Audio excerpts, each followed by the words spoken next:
BTB Podcast has officially joined forces with SWSC, and things are about to get a whole lot more entertaining. SWSC is turning up the volume on the E Entertainment and launching a brand new YouTube channel called Sorta Local.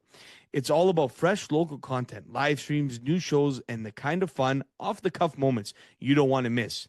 And yes, the BTB Podcast is coming along for the ride. You'll still get the same BTB show you love, but now on a bigger stage. Expect live streams from Wolves games, on-location recordings, guest appearances, and plenty of surprises. This is just the start. More details are coming soon as Sorta Local launches a new wave of shows and events celebrating the best of Sudbury and beyond. Subscribe to Sorta Local on YouTube and be a part of something new, local, and seriously entertaining. Silver Cross Sudbury. Are you or a loved one looking for mobility and accessibility solutions in Sudbury? Look no further than Silver Cross Sudbury. Silver Cross Sudbury is your trusted source for a wide range of mobility aids and home accessibility products. They're dedicated to improving your independence and quality of life. Visit their showroom at 760 Notre Dame Avenue, that is 760 Notre Dame Avenue, or call them at 705-222-0700. Your independence is their priority.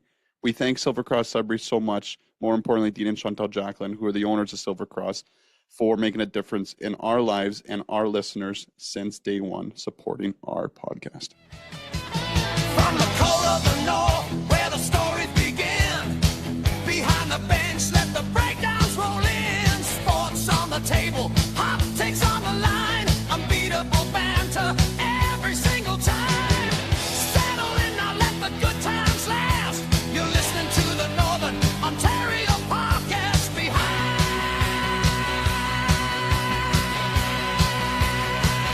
the bench. Behind the bench. Behind the bench.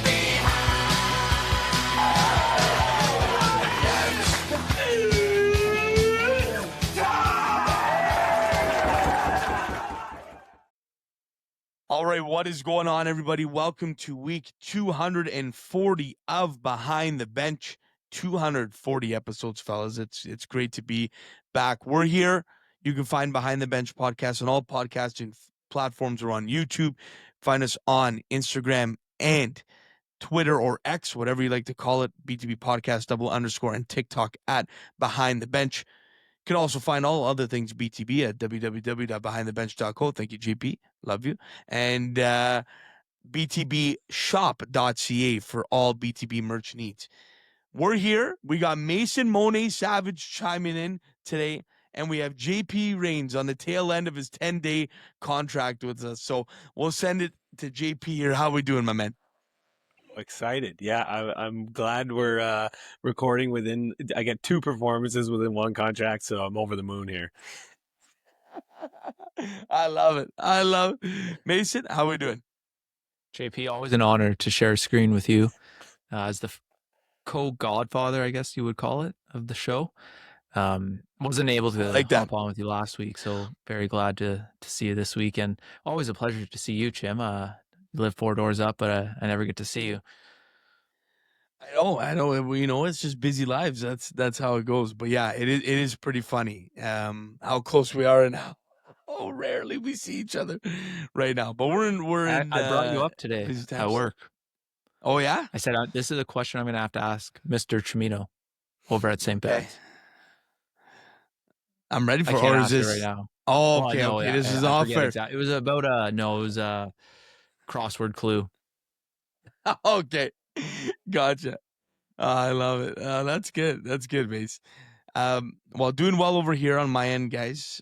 Cool. Things are ramping up with school. It's starting to get a little busy. Heading off to Vancouver next week for the business case competition out there for our business students. So very excited. I'm not taking any of the credit. It's all Giuseppe Politi, who we had on last week, that set this all up. So very excited. He does a bunch of trips I've done as a student. I've done New York and Chicago, and now we're heading to Vancouver. So very excited for it's called Prosper case competition. So I think it's done with Ivy as well. So very cool for that. There's a bunch of touristic things happening. I'll be ripping on a bike in Stanley Park, I believe. So watch out for that. That could be a good content piece. And the Capilano Bridge, which I'm nervous about. I'm not sure if anyone on the screen here has any experience with it. But the big swing bridge in Vancouver, JP, you aware of this? Yeah, been there for sure. Okay. I'm more worried about you trying to go through Stanley Park on a bike. Like it's packed every time I've been there. Like so, that's definitely a content piece. Like you gotta have your head on a swivel there, Jim. Maybe I'll have to bring the GoPro. That could be made for some good content for sure. But yeah, no, everything's going well here, boys, and we do have a lot to talk about. JP, we're riding high with Michigan. Obviously, a tough loss in the Frozen Four. Maybe we do have to bring it up. So maybe just your thoughts on that game. Yeah, my prediction of like, Michigan versus North Dakota is going to be such a great game on Saturday.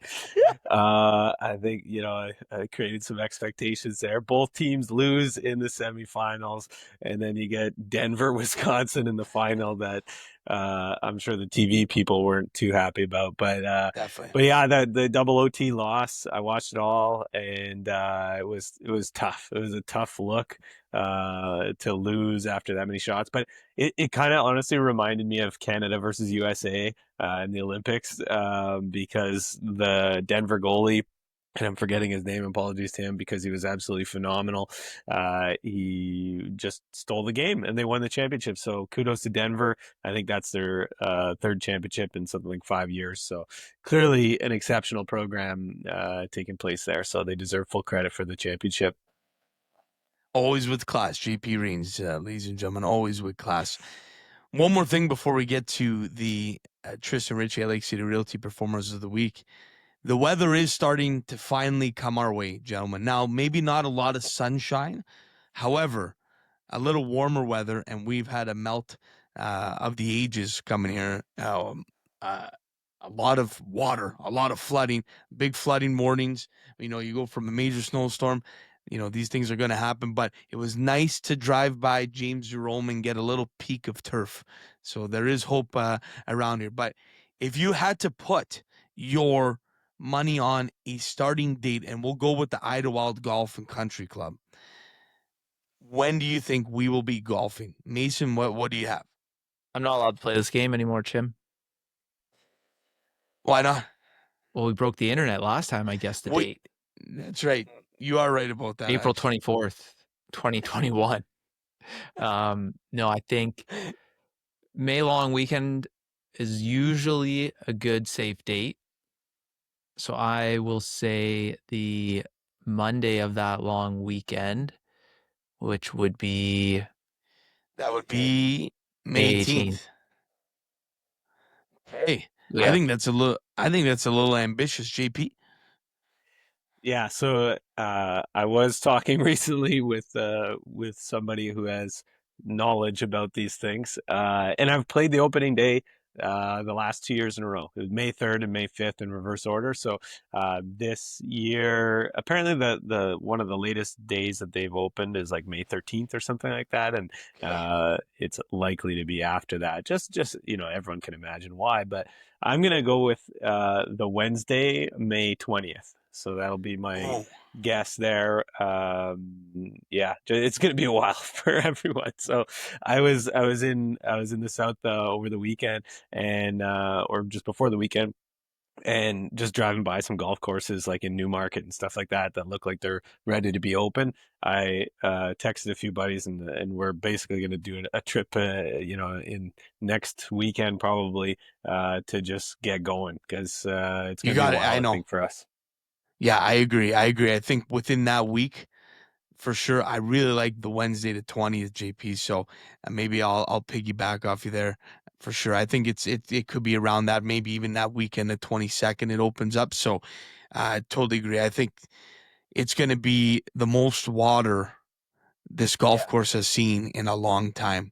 So yeah, will be interesting to see. It might be it'll be it'll be a lot of water. It'll be nice and luscious and green. But yeah, we'll have to we'll have to wait a little bit for sure. I like the optimism with that. I think people just have to be patient, right? That's the main thing. Exactly. And this is a PSA. Actually, I'm going to send out a PSA to all these guys that I see that are under 30 that take carts every single time. And I see you guys walking, Chim and Mace, but I see a lot of guys under 30 walk on carts. And so the PSA is maybe just take May off. Let the course do its healing, and then pick up your carts again in June for the young guys.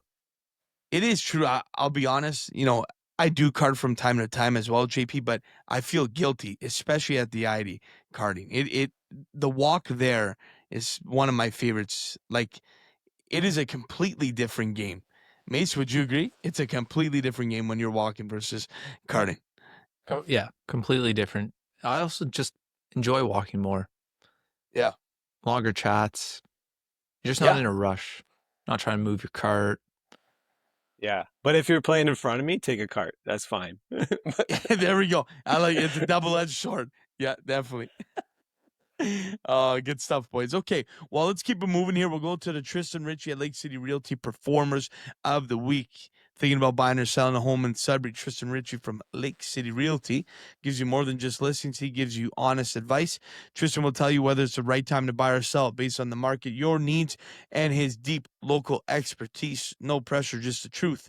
Ready for a real conversation about real estate? Call Tristan at 705-920-6109 or follow him on social media at Real Ritchie. Your home journey starts here. Mason Money, who do you have? Is it a cousin? Is it a relative? No relation. No relation. Okay, good. No, I saw this come through the Twitterverse this morning or last night, but JC Lemieux was named to Team Canada, Chim. So this trade's looking better and better. He showed up. He looked great off the hop, and came back from that slight injury. Looked great on the pod, and now he's going to represent Team Canada. It's U18 though, I believe. Correct. U18 World Juniors, or at least the preliminary roster of that team. Yes, you got it. Thank you.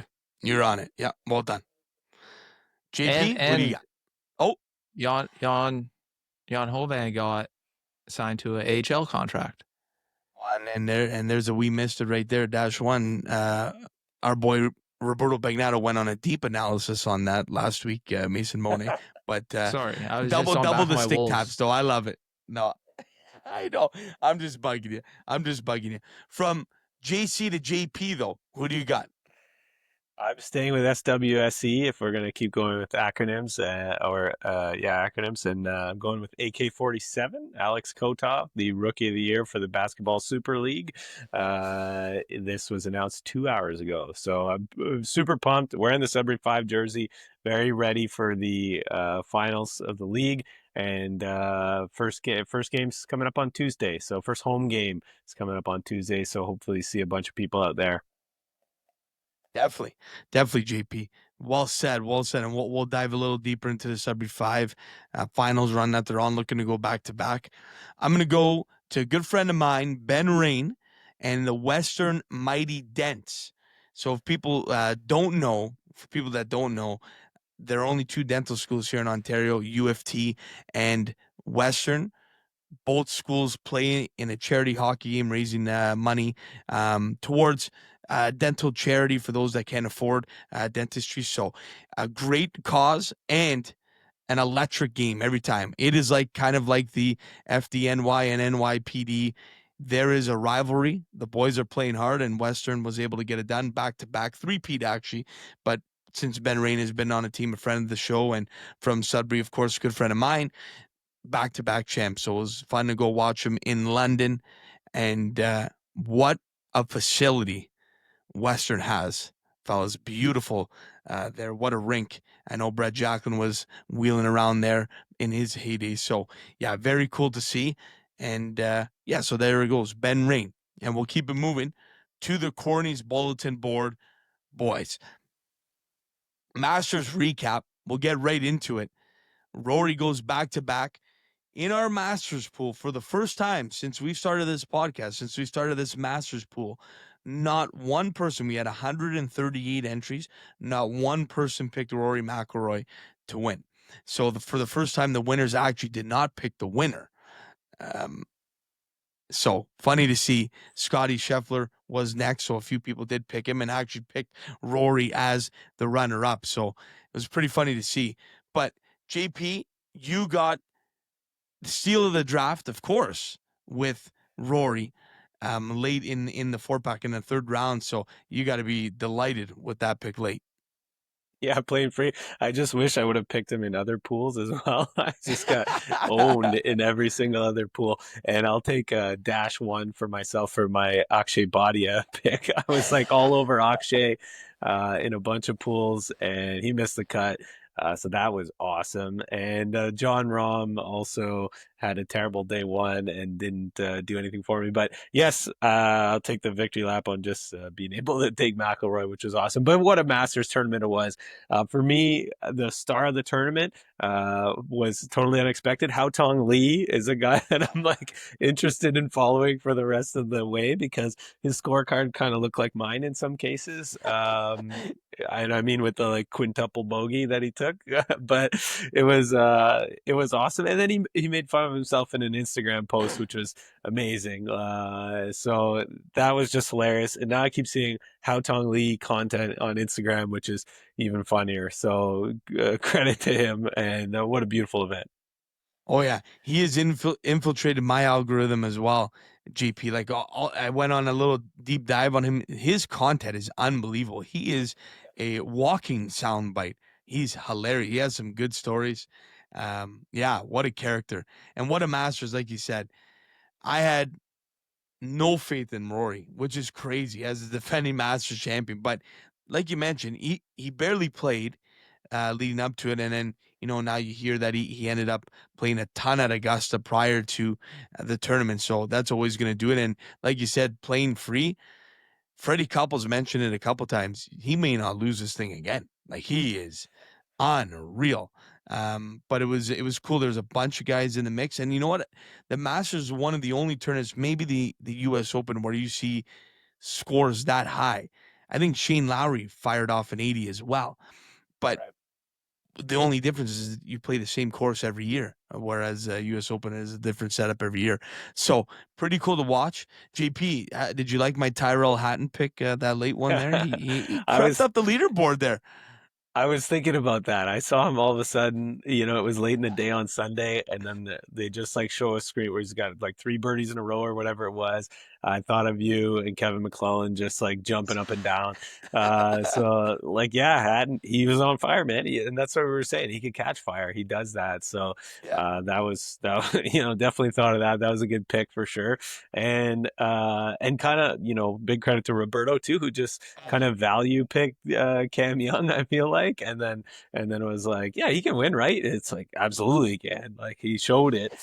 So I think that's one of my takeaways from this Masters, that Cam Young is legit. And, I think for the next majors, it's going to be somebody that I'm following. And he has a huge following too. He's definitely a fan favorite. So interested to see, where he goes from here.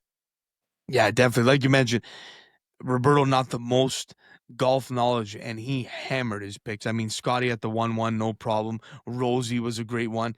Corey Connor's not the best tournament, and like you mentioned, Cam Young in the last round. I mean, unreal. So well done, and stick tabs to Roberto there. Mason, maybe your thoughts on the Masters this year?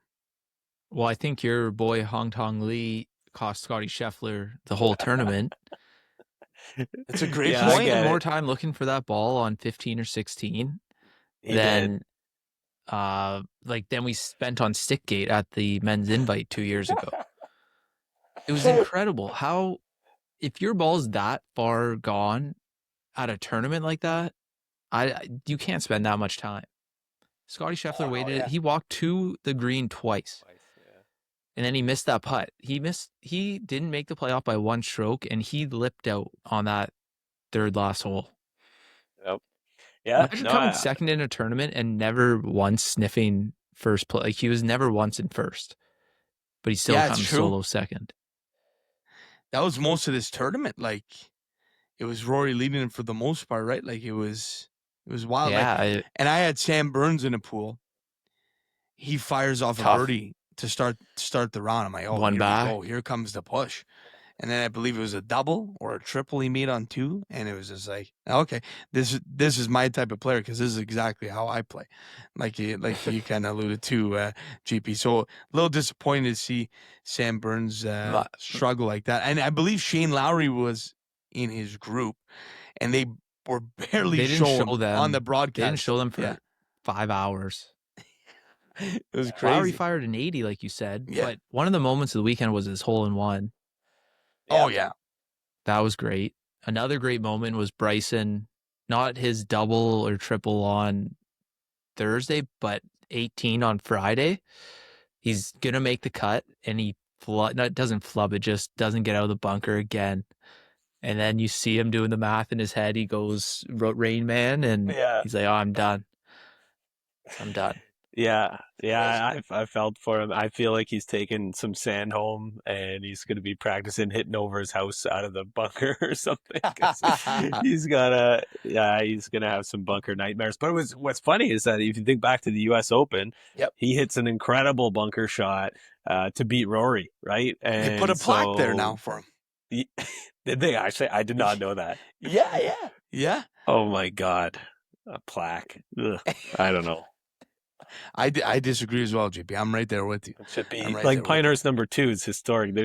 Plaques should be reserved for contributions, lifetime contributions, not just like one shot. But anyway, hopefully he earns it. I'm not against Bryson or anything like that. I just mean like, a plaque. Ugh. Yeah, for sure. In the news today too, guys, it seems like it is on the brink of collapsing here. I don't know if you guys have been following that too much. It's all rumors. They're playing Mexico City tomorrow.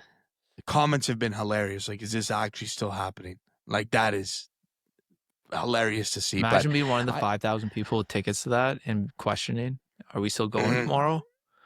And there's a lot of momentum coming off the Masters. Of course, like, a lot of these guys didn't play well other than Hatton. Like, you take a look across the board, a bunch of live guys were not good at all this week. So I think there's a lot of momentum carrying off of that. I can't see live lasting. I'll be honest. Like, I think they got to be close to that. I don't know, JP, if you have anything to add on that. Never picked up.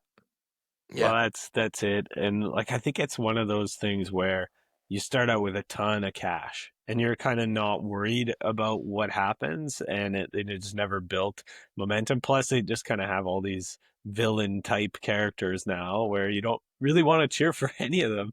And the Masters didn't help, as you said. So for me, from the moment they said it would be called Live, I was just waiting for the time that it's going to be announced that it's closing and the league's no longer going to be alive. The league, did not live long. There's going to be a lot of work being done on headlines when this is over. So, I think it's soon. Yeah, totally agree. I think it's time to get the best players again playing against each other, and you see Brooks make the move over. Like, it's time. It's getting a little ridiculous now. No one's paying attention to it, like you mentioned. So it was. And when's the last time they signed anybody? Right? When's the last time? Like you heard that they signed. Because they could easily pick up some of these guys that played really well, right? Sure. Like Penge, right? Made the cut at the Masters, young guy, like, could do some damage. Haotong Lee, got to scoop him up if I'm Liv, immediately signing that guy. Anyway, it's just, they're just not building momentum, right? So that's what it is. Yeah, definitely. I think the best story and the only story was probably Anthony Kim comeback. That is the only, and really once that happened, and I don't think much has come out of that since. So yeah, that was probably the best thing that's ever happened. What a shame. Cam Smith, who left, I believe it was the number 2 player in the world, felt like he was going to win a ton of majors. I think has missed the cut for the past, 2 years at all the majors. Like, it's been, it's tough. But that's what happens. You take the bag. It is what it is. He's still happy. Happy. I don't think it's basically like signing with the Cleveland Browns or something like that. It's like, you'll get the money for sure, but like, say goodbye to wins. Yeah, exactly. And that's where a guy like Rory, who's playing for legacy, he's got the cash. He's just playing for legacy at this point, and he's going to keep racking it up for sure. But we'll move along here, boys, into the OHL playoffs. Now, a lot of North Bay Battalion fans were hammering the comments. Don't count out the Battalion. They're gonna put on a good fight. A lot of people are saying we're crazy that we had Brantford winning and North Bay was gonna win in 7. While it is, the series isn't over. The series is not over, but it is 3-0 for the Brantford Bulldogs. They won 8-1, 4-1, and 3-2 in double overtime. Their game in North Bay was supposed to happen. Was it tonight? Might have been tonight. Right now. Yeah, it's happening right now. It is and I have a happening. Okay. live score update. Okay, here we go. Yeah, I'll take it. It's 3-3 tie game with 17 Wow. minutes left in the third. So North Bay's putting up a good fight, and they had a good game 3 at home. Didn't get the win, but they had a good game. It kind of feels really similar to what we went through. But I hope North Bay you can win tonight. For sure. That game, I know that game did actually get postponed due to the flood. I think a couple of the streets were flooded. You couldn't actually get to the rink. So wild. But yeah, I agree. I think this is a tale of probably two of the best home ice in the cases. Sorry, 2 best cases of home ice here in the OHL. Between the two, like Brantford, I think they got a fortress at home, and Memorial Gardens is not easy to play in. But yeah, maybe North Bay squeaks this one out, but I think Friday night in Brantford it is sayonara for the Battalion. I think Brantford is just too strong right now. Over to Barrie and Ottawa, it is 2-1 Barrie. Both teams have won at home. Barrie took care of their 2 home games, winning 4-2 and 5-3. Ottawa won 5-2. Game 4 is set to take place Thursday in Ottawa at 7 p.m. You know, if Ottawa gets back into this, you got to find a way to win on the road. That's the key.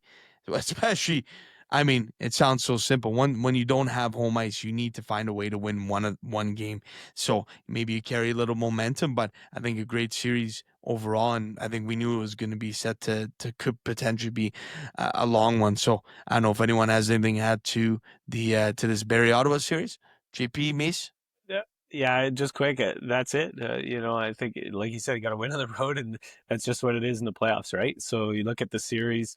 You know, Barrie really took the first 2 wins at home. Ottawa takes the next win at home, and so somebody's got to win on the road, right? To like, unless it goes like to 7, and you see it happen that way. But I kind of don't see it happening that way. So to me, you know, I again, really really good reasons for both teams. But at least it's a series, okay? So at least it's a series. And as we look across the rest of the series, you know, this is the one that is probably the most entertaining right now. Oh, definitely, JP. And I'm one that I'm shocked. I thought was going to be a little more of a fight right now was between Kitchener and the Sioux. I mean, I think we all had Sioux across the board except for Mason GBT. So tough look on us. But I mean, I was rooting. I thought this could be a series that Carter George could steal. Obviously, it's been tough. 3-1, 8-5. I mean, the odd is so hard to play in. But losing 4-3, that's a killer. That's a series changer at home. So we'll see if they're able to keep this fight going Thursday in the Sioux. I think it's going to be a very hard one for the Sioux to crawl out of this one. I don't know how many times the team has come back from 3-0 in a series. I know Cam Lizotte, who's on the pod today, is one of the teams that came back from a 3-0 series in the OHL.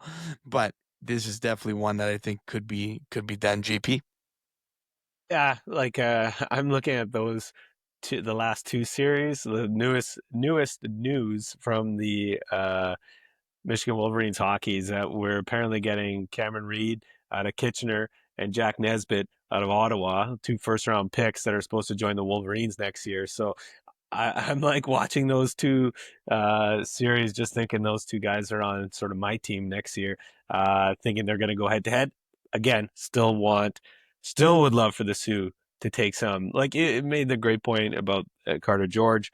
Brady Martin's probably my favorite player in the OHL right now, and so I'd love to see them do some damage here. But it really feels like that matchup is just coming down to Kitchener-Windsor. Yeah, definitely, JP. Mason? You got anything, Mason GPT? Well, I'm cheering for Ottawa, if you're wondering. I also cheering for the Sioux, even though Sioux would be rivals to Sudbury. I like that team, like the George and net, and obviously Sam McHugh playing in Ottawa. I want him to win, but really, I watching Barry play. I haven't liked Barry now for a couple of years, Chim.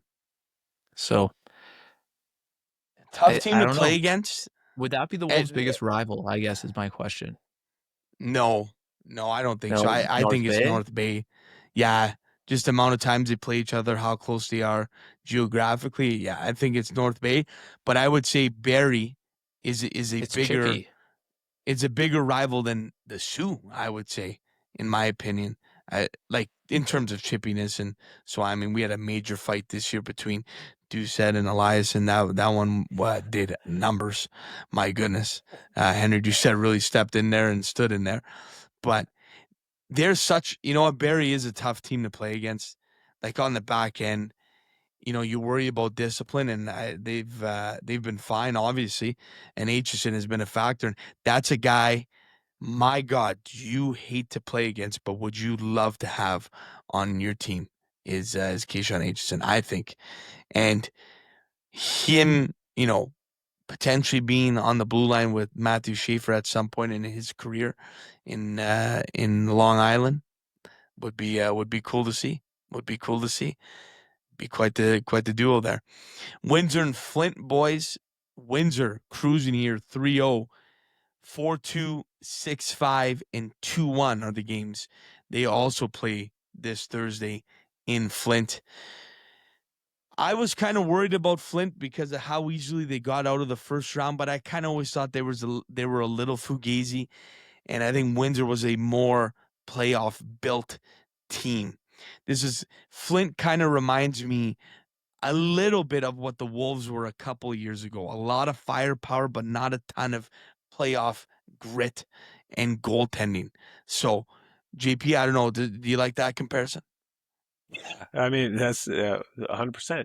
I would say, having gotten good goaltending in the last game, right? So Flint had game 3, they lost 2-1. Okay. So they did get it there. I think, it's nice to show up at home. I think the comparison to the Wolves is fair because, it's kind of like, well, we got swept in round 2 also from a couple of years ago, right? And we had a lot of top end talent, and it's just like, how it comes together in the playoffs. But I think to me, it's more about how good Windsor is as opposed to like what Flint's situation is. I think it's just like Windsor is just one of those teams that really bulked up in picking up our guys, and then just they had built right towards this for a while. So I feel like when you can give up a guy like JC Lemieux and still do really well, they're in good shape. So I think it's more about to me, it's more about what Windsor is than what Flint isn't.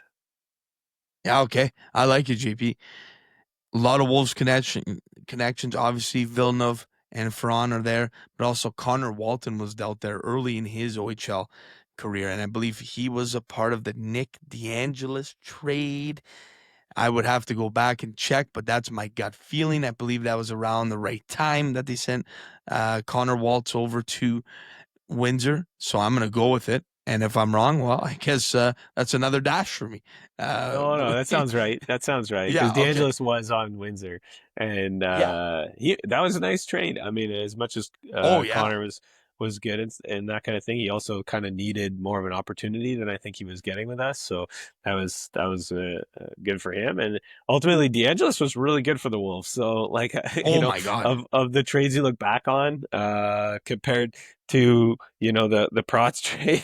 That we keep talking about, but that's one. And anyway, it's easy to look back at these, but long story short, I'm happy to see that Walton's doing well there, and there's a lot of connections into Windsor for sure.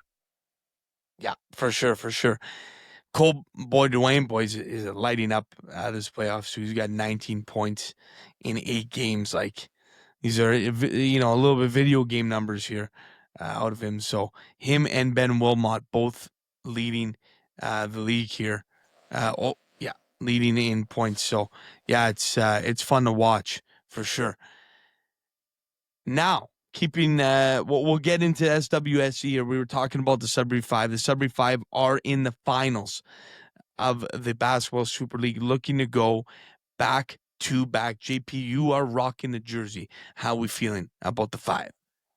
Let's go. Yeah, I love the 5. So I went to every single playoff game last year, and so far every playoff game this year. And just a great atmosphere. I just wanted to shout out the fans of the 5. Like it's uh people are dedicated, man. There's a Yeah. ton of people that are there that have the merch. Team's only been around for 3 or 4 years. Everyone's like super into it. So I just love going. It's pretty chill, but people are into it. You know what I mean? Like, so Sudbury is becoming a basketball town if it wasn't already, and it's been awesome. So to me, yeah, show up to the game, have fun. A few guys, if you're new to the team, you're checking out. I mentioned Alex Kotov, the big man in the middle. He'll stand out not just because of height, but talent around the rim. You'll see Dwayne Notice, that's been on the team for many years. Legend. He's handling the ball. Yeah, exactly. So you'll see him quite a bit. And then the league's leading scorer, Charlie Marquard, is an awesome player to watch and super fun. If you ever see the clip of them like celebrating with the one gentleman who hits the putt at halftime, the players have fun with it. You know what I mean? So the players are all there to hype it up. They're there to, it feels like every game is close. They get out, they feed off the crowd. It's a great energy. So yeah, I really encourage people to go out and just see what the Sudbury 5 are all about if you haven't already been. And hey, now's the time to do it. We're gonna see what happens over the next few days, what kind of series we get, because the series is gonna come back to Sudbury after the first 2 games at the Odd. We talked about how hard the Odd is to play at, but we're playing KW Titans, so yeah, we'll see how things respond, but they're a good team. We lost them in the last home game that we played against them. So we'll see what happens over the next few days, and hopefully pack the barn on Tuesday. Yeah, should be a great series, like you mentioned. Kicking off Thursday in Kitchener, home game, like you mentioned, Tuesday, April 21st, 7 p.m. That'll be game 3. And if needed here, game 4 will be Monday, April 27th. So a whole 6 days in between here. So could be a potential factor here. So for the 5, I mean, you steal one on the road and then take 2 at home. That's it, baby. You can wrap it up. Another character of the team who's embraced the Sudbury community and has put the food community on notice Okafor. is Mike Yeah. Okafor. His food reviews on Awesome. Sudbury, it is awesome to get a perspective of a guy that has never has no ties, no affiliations with any of the food here in Sudbury, and he is giving his honest reviews. I thought they've been great. Mason, you've been tuning into those, yeah? I've been tuning in. It is awesome, and he's actually showing me some restaurants I've never seen. For sure. Yep. I think we got to take him out to a proper doghouse night, though. Like that, there's no way. There's no way. I think he just had an off night at the doghouse. You got to get him fresh too. I think you gotta eat him right there. And one place I have spoken to Mike about this while we were on the stage is a Don's Pizza Rip. Hopefully we can collab for a little content piece there. That'd be great because I think that could be some of the best pizza he has here in Sudbury, the best in my opinion. But yeah, JP, you've been tuning into Mike's food content. Yeah, for sure. I'm always interested to hear what people think, from outside of Sudbury, and you hear all kinds of stuff, right? I think it just comes down to what people like, but I applaud him for doing this stuff, right? Like he doesn't need to be doing this stuff. He's just doing it to have fun and to sort of build his brand a little bit. And I think he's fun on camera too. So I think he's doing a great job. Oh yeah, big time. He did provide us he provided us quite the viral moment seeing the Stuffed Wolf for the first time. So that was fun. But when's the last time you've been in Subworld? Have you ever been in Subworld, Chim? So let me tell you, once Mike Okafor went there, I told my mom, I said, hey, like, let's try this out, because it's gone through a couple owners, and when it was Sub City, it had dynamite subs there. You know me, I'm a huge sandwich guy. I love sandwiches, and they had underrated subs there. But that was like from when I was a kid. Then it went through a couple owners. Now they got these, oh my god, dumplings. Mace, are you a big dumpling guy? Because it is unbelievable. I enjoy how dumpling. good they're. Yeah, like, and there's no, like, great portions, great food, and the wings were pretty good too. So yeah, I'm about it. I'm about Subworld. I'd give it a try. I'd give it a try for sure. And there Oh, we are a should few talk to places. Okafor. Yeah, we'll talk. Yeah, we'll talk to Mikey. We'll talk to Mikey for sure. It's sticking on the SWSC trend You here, should fellas. just get Yeah. Tim. You should get him and Grant Trainer to just do a hot dog collab. That would be awesome. The Idlewild still Oh my number one God. on Grant Trainer's hot dog rankings. Yeah, 9.9. undefeated. 9.9. Yeah. And I think Noelville Arena is a close second still, maybe. But yeah. Yeah, you're right. We will have to get that. That could be the collaboration heard around the world. Oh my God, that'd be good. I like that, GP. Well, I think we're onto something here. Sticking with SWSC, the Sudbury Cyclones kicked off their season in their cup game. So for non-soccer fans, there is the season, and again, there is no playoffs here in soccer. So you play the season. It's basically a race. Whoever has the most points at the end of the year wins. And the Sudbury Cyclones were a couple points lost on a tiebreaker, tied on points, lost on a tiebreaker for the championship last year. This year they're in the Premier League. They still got promoted. Top two teams get promoted. But back to the cup idea, the OPL Cup is a separate, basically in-season tournament that's played within the year. And the cool thing about that is you play teams from all divisions. So a team from the third division, OPL 3, could win the entire thing and be the premier OPL 1 division team. So it is cool to see. The Cyclones have yet in their history to win a cup game. It's always the first game of their season. They hosted one at home, and that was their inaugural game, which was I went to go watch that one, which was obviously fun to watch. However, they finally got it done in Hamilton, winning 1-0. Jadon Santos scores a banger to win it in the 78th minute. The Sudbury Cyclones have had one practice session and won that game. So I can't imagine how long Hamilton's been playing together, but I know the Cyclones have not practiced or I shouldn't say not practiced. They've had one practice session in North Bay and were able to get it done. So kudos to the players for buying in, and to the coaching staff for squeezing that one out. That's a huge result for them, major result to see. If they can go deep in a cup run here, would be really cool to see on top of the season. So fun to watch for sure. How about that practice? No practice, no problem, GP. How about that? CVD, Connor Vandeweghe, just making it Yes. happen. He's just a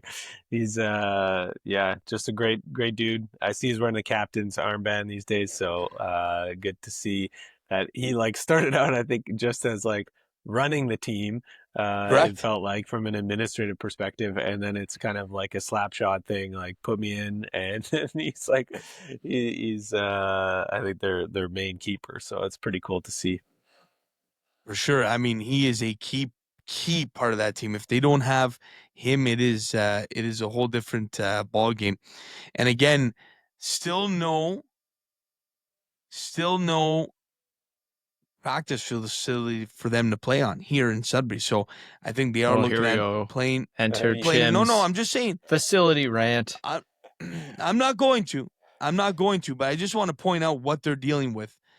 They literally barely practice right now because there is nothing. I believe Nipissing, they are practicing a little bit in Nipissing, but there's guys living in Toronto still. So for them, to still be pulling this off, I tip my cap to them every day of the week, and I will not stop highlighting, Mason, unapologetically not stop highlighting the need for facilities in Sudbury. Sorry that I care for the future of youth and grassroots programming here for sports in Sudbury. We need it so bad, and we need it for a team like this to survive.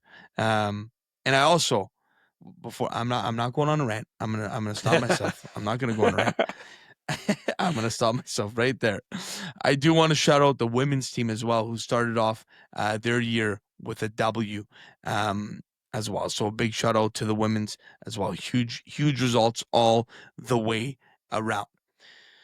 With that, fellas, I believe it's a great time to send it off to our interview with Cam Lizotte.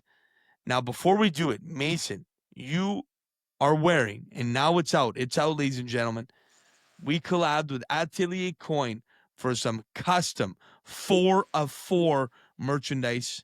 That's right, because there's 4 members of this podcast. 4 of 4 merchandise. Mason's going to do a little spin here. I don't know what he's doing. But brand new quarter zip, courtesy of Cam Lizotte and Atelier Coin. Mason's going to show us here. We went, so a little collaborative design here. We went with the BTB smokestack because, of course, we are here in the Nickel City. Smokestack is a key part of the Sudbury skyline, and we're going to miss it when it goes down. And, of course, the Big Nickel as well. So a Q-zip, stylish, the red pockets, matching in with our logo. I love it. I'm a big fan of it. And I thought Cam did a great work. The quality is so high on that thing. He kind of goes into the interview and talks about his design process and making it for us. So without any further ado, we will send it off to our friend Cam Lizotte. All right. Well, welcome back, ladies and gentlemen, to the studio, the sort of local network studio here for another edition of B2B Podcast here. We are here today with a very special guest. He is Atelier Coin, the founder, creator, everything under the sun. Atelier Coin. Cam Lizotte is here joining the boys. How's it going, man? Good, man. Thanks for the hype up. It's great to see you guys again. I know we did this a couple of years ago, and it's great to circle back and see where we are now. And yeah, I'm happy to be here, man. Yeah. Second time. Second time. Obviously Zoom. Yeah, over Zoom. So now we're back. Yeah, we brought you up to the big leagues here. That's right. Yeah, the big leagues at studio. And we have some exciting stuff to share today. So we can get right into it. I mean, we're so happy to kind of be on a collaboration here with the Cam. You got to design us some clothes. So I guess maybe take us through the thought process here. Yeah. So, I wanted to create you guys something. You guys already have kind of, I don't want to call it merch, but, you have your own jerseys that represent your team. And I definitely wanted to see if I could elevate it for you guys and make you something that's, you guys are very local and you guys will be wearing, very local things. And I definitely went all out on this. I'm really happy with the logo. Creating the logo together was a lot of fun. And, definitely did more fine detailing, more than I've ever done. So that was like a fun challenge for me to take on, and it came out great. And like the quality is amazing. I'm just super, super happy with how it turned out. I picture you guys wearing it together, and it just, it makes me pretty happy. So I'm excited to share. Oh yeah, fire enough. Let's ask about. I want to know about the hours and detailing putting this in. Like I actually knew this was happening. I know you were kind of texting us back and forth, but like the whole thought process of the sketches and the hours put in. Like how was that process for you for this? Because obviously there is 4 of us on the show. Obviously, I think some of us are different sizes too. So like, what was the thought process and creating everything into one? Usually, I just do one, one person, it's one jacket or one outfit. So to do 4, it definitely slows the pace down. So every step I do is times 4. And so it feels slow at times when you're doing like the tough parts, to get through them all. But no, it was a lot of fun. And like, this is, I'm very proud to have pieces for you guys. You guys do so much for the community and sports. Thanks. Yeah. And it's an honor for me for you guys to be wearing my stuff. This is awesome. So I think you guys will be pretty geeked and feeling good. Feeling professional. I'm just happy. But definitely, it took long, like hours. Like if I had to break it to each jacket, each jacket probably took me I would say easy 20 to 30 hours. per jacket. So Jeez. if you times that by 4, Yeah. that was a lot of hours. Yeah, in. yeah. You know, I took a few weeks. I know we talked about from the design process. That's going back a little bit now. So, yeah, I'm happy that this day has come. Yeah. And my back doesn't hurt too much. So it's all part of the job, man. I love it. Yeah, I know it is cool to kind of go from start to finish and kind of go through the whole process with you. Obviously, we met a couple times, so it was cool to see what your vibe is all around there and your thought process. So it was really cool, and maybe even to touch on another project. Obviously, you've been in the news quite a bit. Is the Great Canadian Jersey? You made a few of them, I believe, and I mean, how cool is it to see some of those big names were your creation? Yeah. Yeah, I know. It's definitely a dream, you know, like as an artist, you fight to get those opportunities, you know, like, and just to have like, you know, if it was any NHL player, I'm very excited and like, but to have like jump straight to the top, first jersey you have to make needs to be out the door and sent to Connor McDavid is pretty cool. Like, you know, it's the best hockey player in the world. So for him to be wearing my stuff is just a huge accomplishment. And, you know, Former teammate too. Yeah. Yeah. Well, ex-teammate. Yeah, I played against him against the Marlies when I played minor hockey. I played kind of with him for All-State All-Canadians. And then OHL against him. So I definitely seen him a lot playing. And, you know, Brad Marchand was seen wearing it. Jordan Bennington. Josh Morrissey. You know, Matty Poulin. Unreal. Sarah Nurse, like a ton of like really, really just amazing people people look up to in the community and in this sport. So to have me a part of that conversation was truly special. Yeah. How did the opportunity come about? Yeah, like I checked my email one day and Rogers reached out. Like they had their personnel to reach out, and right away I was like, you know, this is probably not real, and like it was tough to believe, right, for the magnitude of it all. And sure enough, like they wanted to book a call right away with me and talk to them. And I was expecting like maybe like, okay, they were hinting out maybe working on like a campaign for a company. I thought, like, I looked at their history with the company that Rogers was working with, and they did like stuff for Canadian Tire, Sleep Country, like, you know what I mean? Just big brands, but didn't know it was going to be the level of like Rogers for, you know, like the campaign that it is with the NHL players. So it was just the perfect project for me. Yeah, I would be lying if I said I didn't cry like a day or two afterwards. Yeah. Just driving and realizing like wow, Hard work like, pays off. yeah, like, you know, because there's so many times where like, you know, is this the right path? Like, you know, like some days, yeah, you just want to quit, like because you put so much effort and time, but you know, this world's hard, and to get by in this world, especially as an artist, and you know, I'm growing up and I'm like, you know, how am I going to be able to support a family in the future? Or, you know, you have these thoughts in your head and you're like, makes you questions, like, am I doing the right thing? But having this project come about was like just reassuring that I'm like, doing the right thing and I'm doing what I'm supposed to do. It was really rewarding. Yeah. Felt good. Yeah. That's so cool. The one question I had, because you mentioned like what kind of keeps you going. We always have these conversations on our show too, because you know there's 4 of us that have different careers, and it's just right now it is yourself on your own clothing line. So like what is like one weakness or strength, or no, sorry, not strength. What's one weakness that you have that you've probably started with, but you've obviously excelled with now? Because like for us, it's probably the time management, right? Balancing different schedules, finding a time to record a pod all week. So like what's something that maybe you started your career with and then now have excelled to, you know, developing into a strength? Yeah, no, that's a really good question. Like definitely like as an artist, like, you know, my brain's always focused on the artist side, like creating. Right. But I've definitely learned and got better at the business aspects of it all. Right. That's something that you have to consider if you want to have your own company and whatever you want to do. So I feel like I'm learning to balance the business aspects on top of it, and also like growing my craftsmanship, you know, like definitely from the start till now, it's night and day from my quality, and that's something I strive to be better at each piece. But yeah, definitely, yeah, the craftsmanship and the business aspects, that's something that I've came a long way with. You know, taking steps in business is so scary as an artist.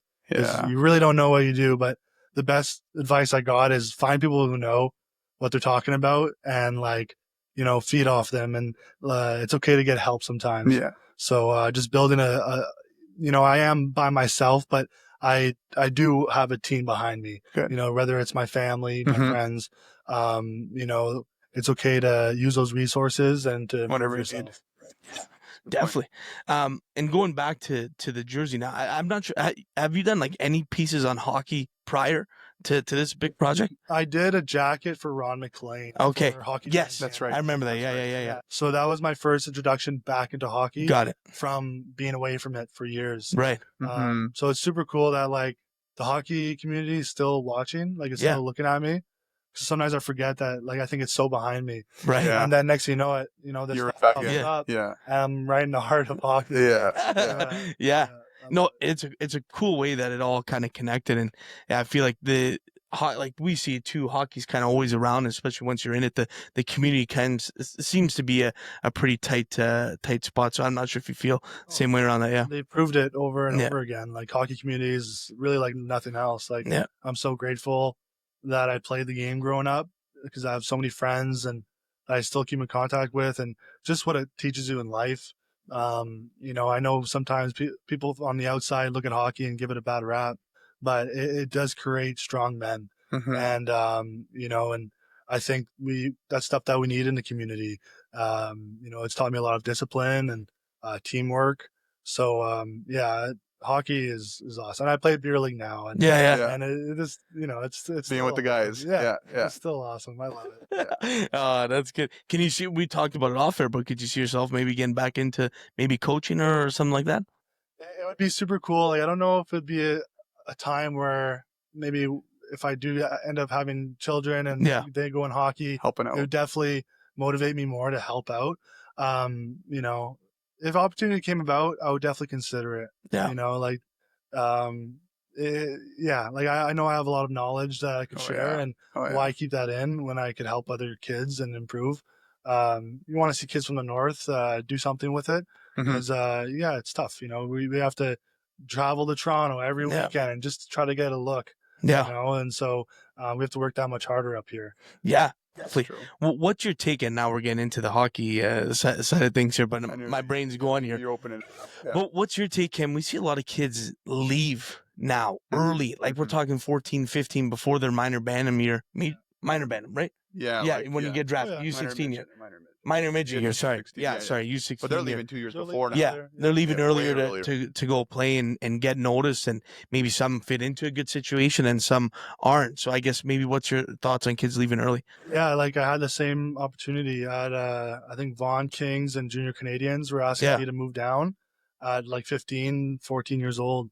And my dad always told me, be the big fish in the small pond. Yeah, I love that. Wow. I didn't get off the ice. I was captain of my team. Yeah. I played every situation. Go down south, you're dealing with the politics. Right. Dealing with the parents. Yeah. Those people down there, they get paid.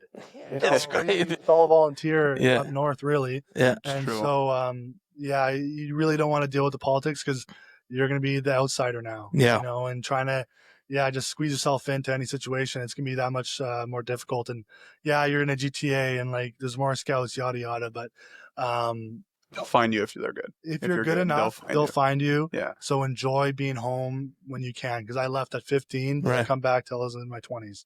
And I appreciate my time with my family and friends. And it was tough when I left to Peterborough at a young age. So enjoy the time at home, and there's more resources for you where you are. So I think definitely best bet's to stay where you are and keep improving. Be the big fish. Yeah, I like that. That's a good quote right there. Yeah. Tom? I want to take a look at these. Yeah, well, a few more. Yeah, a few more. We gotta wait. We got a few more. Few more. I keep looking it over. Yeah, we'll do a live reaction here too. But back to the Great Canadian Jersey.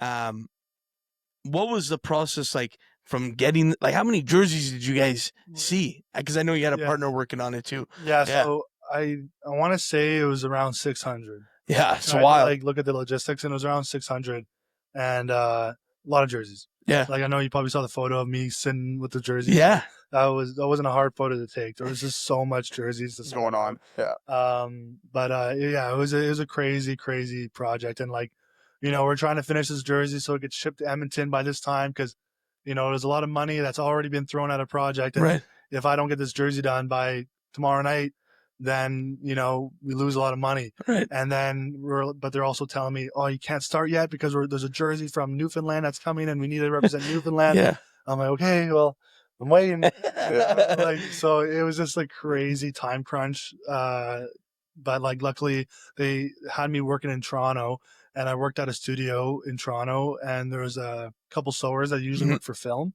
They did like the latest Frankenstein movie, Handmaid's Tale. So they've done like really big movies, which is cool because you're looking in their studio and they have like props from the movies, and you can actually see it from I've seen this in the movie and you get to see it in person. It's really, really cool. And they have great behind the scenes stories, but they were incredible sewers. It's the first time in my life that I actually had help sewing. Usually it's just me front to back.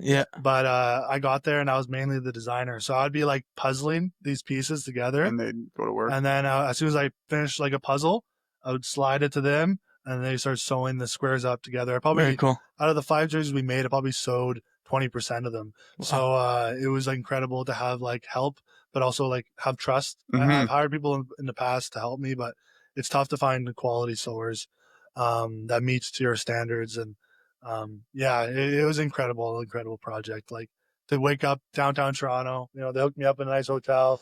I'm driving to CN Tower, and it's like, wow, like I'm an artist, like just living the dream in the big city. You know, like it was definitely surreal, and I really enjoyed those few weeks working down there, and it was really cool. I got to go to the Leafs game. They got me tickets. Rogers got me tickets, and I did an Unsportsmanlike podcast with Brad May. Cool. Those guys are like super fun to talk to. Really, really cool guys with great stories in hockey. So it was special, man. I wanted to ask about like the preparation, because like when do you have a chance to eat? When do you have a chance to sleep? Like what's kind of like, it's hard to ask like what's your daily schedule when you were making that jersey. But you mentioned, you know, your drive to Toronto, like through the CN Tower downtown after your stay at the hotel. Like, are you staying there 14 hours a day? Are you taking a break at some point? Like, are you kind of leading the charge with your team too? Like when they can have lunch, like how does that all kind of work for, you know, for this industry? So the sewers, they keep it strict. They work, you know, 10 to 5 and they go home. One of them stayed late nights when we were like close to time crunch. But they kind of stick to a schedule, and they kind of tell you, screw you, man, I'm going home. You know?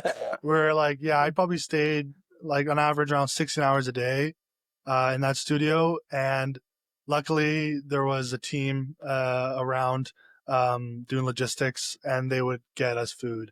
So like didn't have to like leave for lunch. Waste hours or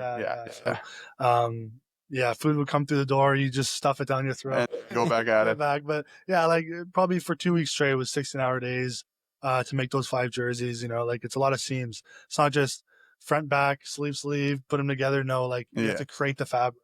You know, so that takes hours and hours alone before we can actually start putting it together. So it was my brain was fresh. No kidding. That's a grind. That's a grind.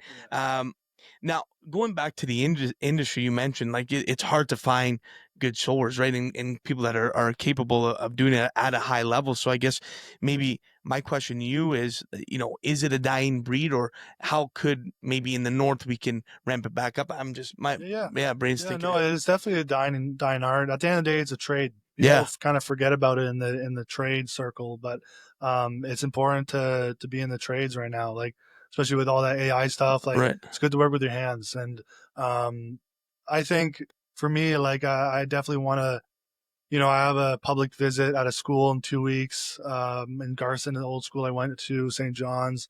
So I look forward to talking to the kids and inspiring them and whatever they want to do. If it is sewing, power to them. But I want to, I do lessons at my studio, but I hope to eventually get into a school in Sudbury. Like weekly classes where kids at school could come and learn how to sew and create things. And I think it starts with the kids, right? And if I could get in there, I think I could definitely influence some people and show them that it's a possible career, and it's not dying, you know? Because like, you know, we think of sewing and we think of China and all that stuff. And clothing is not usually made here. And it doesn't have to be that way. And it's tough as an artist. You know, I I battle against the Zara's, the H&M's, and like, why would I buy a jacket off him for $1,000 or I could get a jacket for, $60 at H&M? It's just, people don't understand the time that really goes into making stuff. Mm-hmm. And so they, every time I teach, every time they'll say, wow, I didn't think it was going to take this long. Yeah. Every time. Yeah. And it's like, that's what it does. Yeah. Sewing's patience. And, if people, and for me, like, the patience is fine because like if it's meditative sewing and the end product goal is like the best feeling. Yeah. When I finished your guys' jackets and looked at them all, did a photo shoot with them in the studio, I was just super proud, like, to see these come to life from our first ideas. And like I said, to see you guys wear these at the Wolves Arena, all the functions you guys do, I know you guys are going to be looking good. You look proper. Wardrobe. Upgraded your wardrobe. Yeah, I love it. I love it. Okay, last question I got for you, Kevin. Then we'll take a look at these because my brain's turning here. What's your thoughts on the dress code in the NHL here? They've gone lax now with the new CBA. Were you a fan of wearing suits to games? And now maybe on the designer side of things, do you like that guys can express themselves now? That's a good question because when I played, it was always suits, right? Yeah. And like, I had a maroon suit when I played for Peterborough, and I was really proud of that one. I just felt like it was the perfect suit. Yeah. And like, there's a time and place to wear a suit, and there is a special feeling when you are that dapper. But yeah, now that things have changed and guys are wearing what they want, it's good unless they don't have the greatest style. Right. At least suits, you can wear a suit and you can't really tell about, because some people, they like it gives them individuality, but if they haven't found that within themselves, it's not going to come out that great, especially when you're playing for the Maple Leafs and walking in and everything. So I see the Maple Leafs and they post and I check them out and they're not the greatest. For especially the guys, they got the money to like it's money doesn't buy you style. You really have to like find it within yourself to. And stick with something. Like it just looks like they're putting different things together, and sometimes it works, but sometimes it doesn't. And so if they have individuality and they really know their style, then it's great to see these guys wear what they want. Yeah. But if not, just keep it safe. Wear your suit. So I hope I could affect the style in the NHL. I hope that I'm not over working in the hockey community. Yeah, that's awesome. To still, be a part of that. So we'll see if people will reach out, and hopefully I could help that. Yeah, great. Awesome. Well, Ken, thanks so much for hopping on here. And I mean, doing this and putting in the work for us. I mean, we can't wait to see them and try them out. So thanks so much for coming on. Appreciate it. Yeah, thanks for having me, guys. I have a lot of respect for you guys. So thanks. Appreciate it. Thank you. All right, that was the interview with Cam Lizotte. Mason, how are you feeling? How are you feeling about his creation? How great is it? I am so excited about it. As soon as we got that message, Tim, I started getting excited. And when we went and got fitted and talked design and everything, it's pretty cool. Oh, you were a kid in a candy store. Oh, yeah. Just a simple conversation, just the vision he can strike off of that. The talent he has, it's incredible. And it's really cool to see what he's been doing to try to build up this kind of fashion community in a blue collar town like Sudbury. So it's been really unique and inspiring to see that. And he's actually someone like I talk about a lot in the community about young entrepreneurs and opportunities here. And if you build it, they will come. And what he's trying to do is build it, and it's pretty cool. So kudos to Cam. This piece is awesome. I'm excited to be wearing them at the Wolves games with you, Chim. We'll be on live TV or live YouTube. All looking good. And we got to debut him in Game 4, Tom and I, and we got a lot of people stopping by saying they loved it. So, yeah, I mean, I couldn't be happier with it. It was really cool to go through the whole design process, like you mentioned, a couple meetings with him, and really, he was asking for our input, but I was like, I do not want to take away from any of the creative space here. Go for it. And it was cool to come up with what he created. And I know the hours he puts in, like it is a lot of man hours, and we really appreciate what he did for us. It does mean a lot, and it is a lot of work. So, it is cool to see, handcrafted by his hands. It is pretty cool to see. So, and I think I'm gonna Cam reach was out pretty and see if he pumped to see wants us to in make it. see if he wants to make a City Champions t-shirts, actually, Chim. Oh, here we go. Here we go. Here we go. Maybe I should wear this to badminton tomorrow. This would be a good badminton jacket. I mean, yeah. I mean, Would it I will be allowed a to wear this talking in your point. school? Yeah, I don't see why not. I don't see why not. But yeah, we are stylish. One of the coolest parts of that Q-zip is on the inside is actually like hockey jersey material, which is sneaky comfy. Yeah, Some really are cool. saying that it might be the leftover material from the Great Canadian jersey. Rumor boys. But yeah, really cool, and can't thank Cam enough for it, and great to chat with him. And we also chatted with him up on the stage. He was giving some great insights during Game 4, which I do want to clip some and post. Yeah, and great to have him back in the community. He was gone for a bit. Great to have him back here in Sudbury, building from the ground up, and it is because sewing is becoming a lost art. Like, maybe we need some home ec to come back to the classrooms here, Mace's teachers. People don't know how to sew anymore. Like, he is literally, it's a lost art. He's one of the only people here in the north doing it. So I know he could be a very busy man as time goes on here. So we'll keep it rolling into our 4-pack here.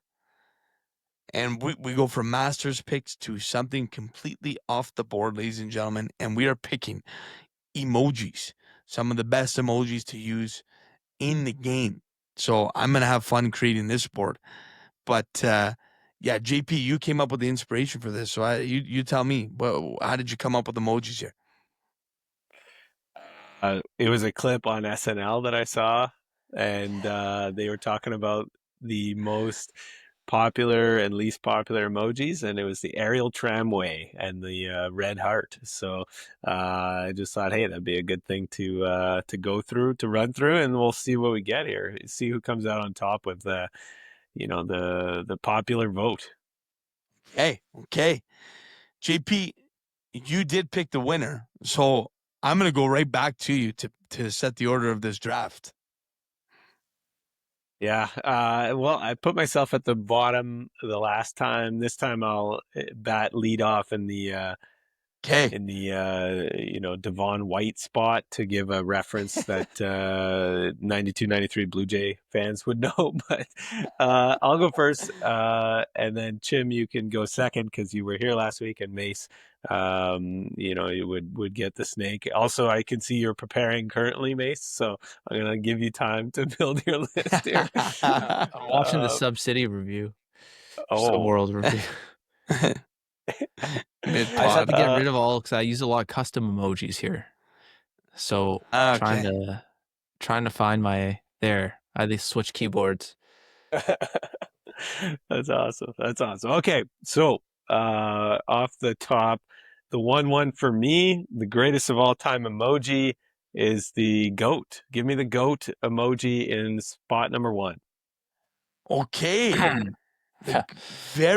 like it, JB. Not where I thought we were going here. Wow. Okay.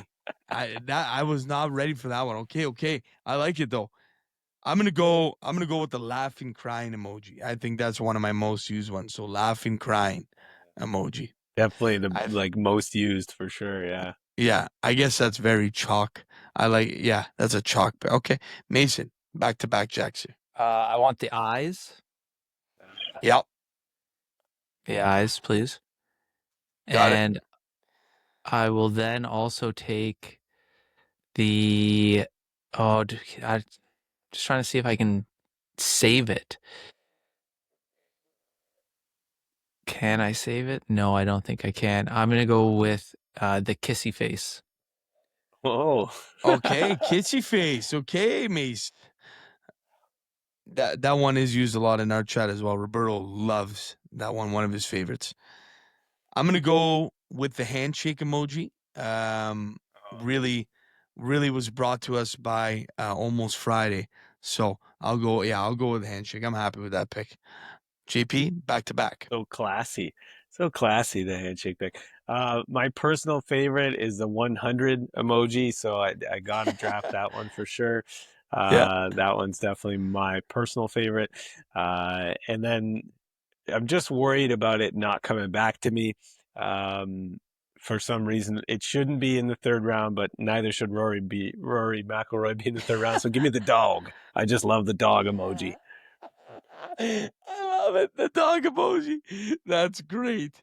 Oh, that's good. Ooh, okay. Oh, like there's a lot of chalk ones. I'm gonna go winky face. I feel like the winky face one. That's one I use quite a bit. I'm happy with it. Okay. Yeah, Okay. for me that's semicolon close parentheses, but I get what you're saying. Oh, that's Oh good. God. I will move next to the fun. I don't even know how you would describe it, Jim. The fun emoji, one eye's up a little higher, tongue out. Oh yeah. Okay, I got it. Yeah, I got the vision Discombobulated. there. Yeah. We'll go fun emoji. I'll get the exact name for that later. That's good. And then I'll take the turd emoji, please and thank you. The poop emoji. This is so popular. Yeah. You know what? Yeah, the poop emoji could have been a first rounder. Wow, there's so many of them.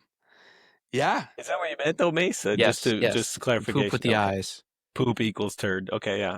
I got you. Okay. It's a kid show. Okay. Kid show, yeah, kid show. I don't know. I think poop's got to be a little more appropriate than turd. I don't know. Well, maybe I'll stop it there. I'm gonna go with. I'm gonna go with fire. Give me the fire emoji. Oh, it's a good one. Yeah, I'm happy to take that one late. Let's go. That could be a Cam Young pick. Okay. That's definitely a Cam Young pick. And to close it out, I'm so happy to get this with the last pick of the BTB emoji draft. Give me the rocket. Oh yeah. Oh Because what? BTB to the moon. Give me that That's right. rocket and the moon. I was in Let's between go. fire. Yeah, I was in between fire and rocket. JP, you're absolutely right. Shout out Jeremy Hansen. There you go. Yeah. I love it. Rocket, baby.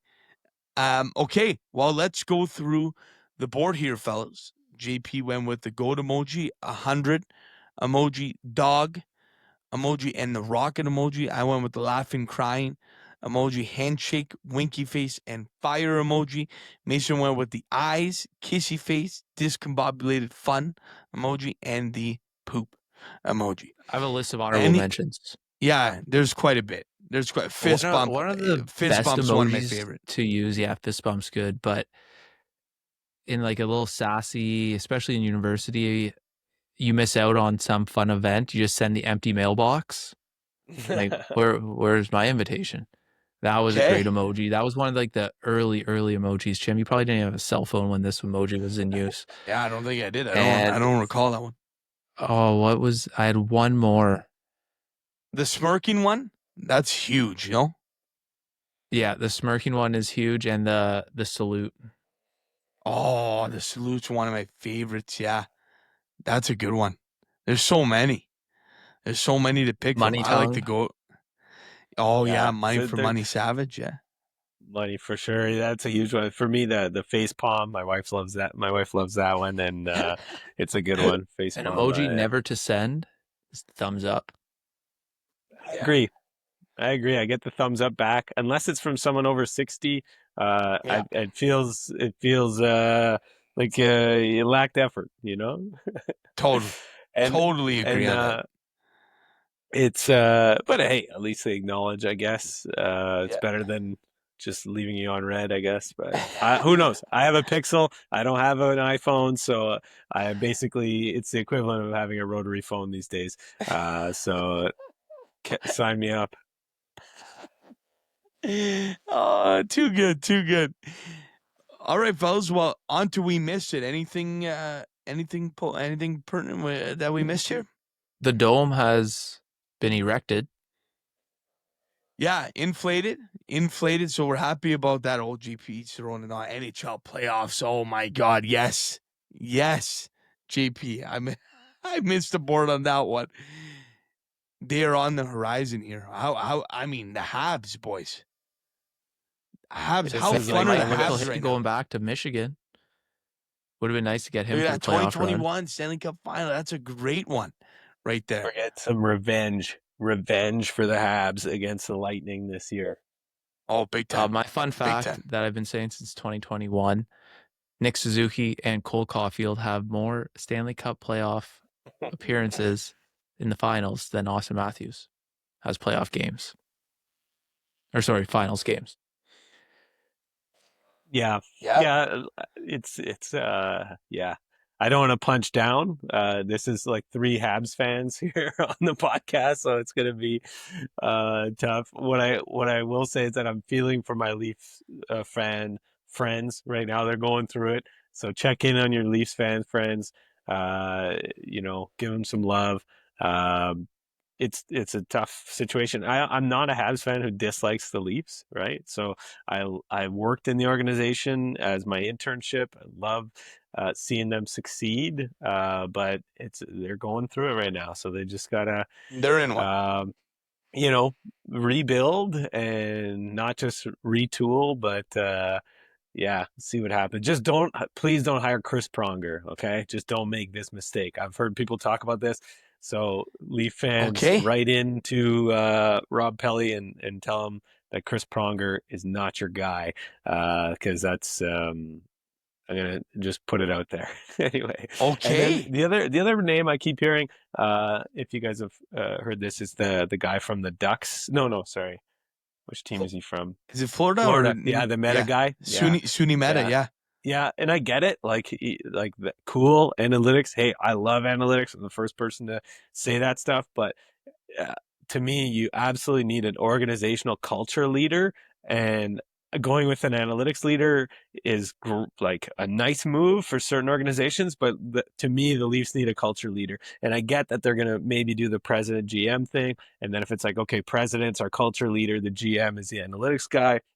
Okay, but you still need a CBA guy, you still need a culture guy. Like, it just leaves a lot of gaps I worry about. So anyway, I didn't come on here to talk about the Leafs. All the best. I love you guys. I hope you do well. But go Habs go, and Canadian teams all aboard to the Stanley Cup Finals train, please.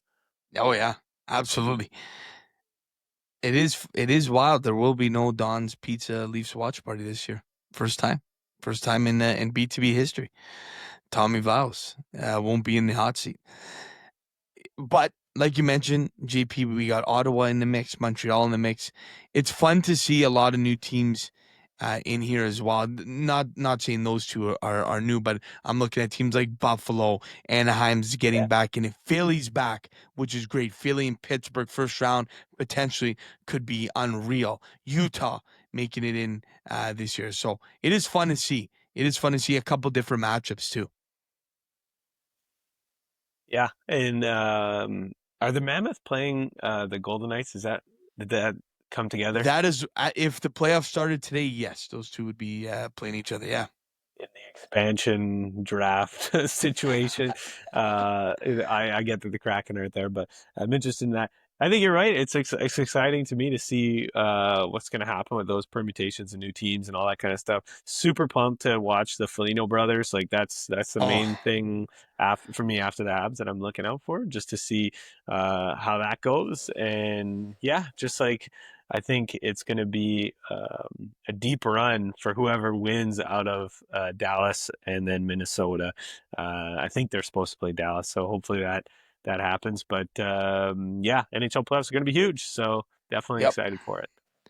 That division is going, the Minnesota division, I mean, those are two wars you need to get through to get to the Western Conference Final. Minnesota's got to get through Dallas, which is going to be difficult. I mean, I'm rooting for that. That is what team will be pulling for. I hope Minnesota gets it done this year. They're so due to get it done with the addition of Quinn Hughes. Hopefully that gets them over the edge. And then, it should be Colorado if they get through it. So, I mean, you're talking Dallas, Colorado right off the hop. Those are two wars you have to get through. But Minnesota, I think, does have the team to do it, and they're getting some goaltending too. So it's definitely possible. You just got to catch fire at the right time. That's what it's all about. Now, before we wrap it up, obviously a big thank you to everyone. JP, thank you for coming on and stepping in here for us, and a big thank you to Cam Lizotte as well for making our merch and making the time to do it and come on and interview. And JP, you had something to share about Cam? Yeah, just to me, it's an awesome story of somebody who did what other people didn't expect, set their own trailblazer, right? Like, this is someone I really look up to and really value their contributions to young people today. And like, as I don't want to get too much on a soapbox, but to me, it's somebody to look up to, because you look at someone who did the opposite of what people expected them to do, followed their passion, is seeing a tremendous amount of success in it. And it gets me pumped up hearing about his successes, because it's totally unexpected and it's something that he loves and he pursued it. And that's what I hope for everybody who's out there looking at, what do I do next in my career, or my passions, that kind of thing. It's finding something like that that you love and just going for it. So every time I hear about his success, I'm just, BTB to the moon is the feeling, it's just like, you got to go for whatever that is. That's awesome. And just really cool to follow along his story and, take inspiration from it. Definitely. Well said, GP. And I think we can end it on that note. That is beautifully said. And again, thank you to coming in and stepping up, JP, and helping us out here on the 10-day. We really appreciate it. Tommy will be back in full swing. That is going to be a fun episode. But thank you again for everything you do for us. And I'll leave the floor for you to wrap this one up. Well, I'm just eager to hear about how Tom's hair's doing. I mean, he's been away from his hairdresser for weeks now. I don't know what's going to happen, so I'm interested to hear about that. But no, after 2 games in 10 days here, I'm going to need a significant break, get back onto the retirement shelf, and just appreciate being able to play the Gordie Howe role here and roll him well beyond my playing days. So it was good to be able to hang out a bit. So hope you guys have a great pod with Tom, and shout out to all the Garbage Time listeners out there. Yes. Send me DMs if you're a Garbage Time listener like myself. Send me a DM to let me know you're out there. That's where all the Easter eggs are, baby. I love it. Well, with that, ladies and gentlemen, that's going to do it for week 240. We will see you next week. Ciao. BTB to the moon.